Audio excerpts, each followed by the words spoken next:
l'Iran change de régime serait une bonne chose pour lui, et il a été très prudent, il a dit je n'enverrai pas de soldats. Ensuite, il peut contribuer à la déstabilisation du régime qui est en place, sans doute avec l'aide d'Israël, avec ses moyens de renseignement, on en a déjà parlé, parce que le Mossad est bien impliqué. Donc on est bien dans un changement de régime potentiel, et moi je le vois bien à un moment donné, puisqu'il y a le prétexte, défendre finalement les civils, frapper là où il faudra, justement pour permettre... Ça veut dire quoi là où il faudra, en quelques mots? Alors il y a deux possibilités, des cibles humaines qui participent au pouvoir, dans le commandement par exemple, ou des infrastructures qui contribuent à l'appareil sécuritaire.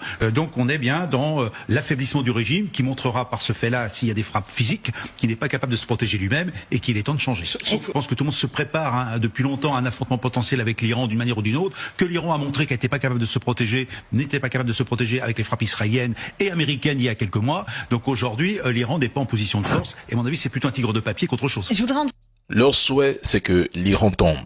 Dire que l'Iran est un tigre en papier, c'est presque hallucinant. Lors de la guerre des 12 jours, l'entité était clairement en difficulté face à l'Iran, au point que les États-Unis ont dû intervenir massivement. Washington dispose d'environ 21 bases dans 12 pays autour de l'Iran, avec des forces permanentes dans au moins 19 bases, sans compter Djibouti et la Turquie. Près de 40 000 soldats américains sont sur le pied de guerre, appuyés par une flotte colossale, des porte-avions et leurs groupes d'attaque, ainsi qu'une couverture aérienne massive. Des chasseurs F-16, F-22 et F-35 ont été déployés en 2025. 14 avions cargo ont ravitaillé Israël et 6 bombardiers furtifs B-2 Spirit ont été repositionnés à Guam pour attaquer l'Iran.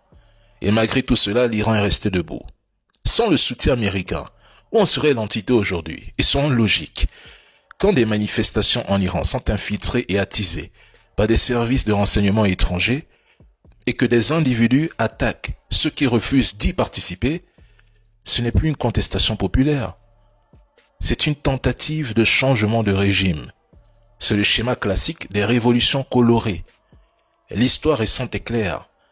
Ces révolutions colorées ne produisent ni souveraineté renforcée, ni stabilité durable, ni indépendance stratégique, mais des États fragmentés, dépendants et souvent plongés dans le chaos. C'est ça le résultat de ces révolutions colorées.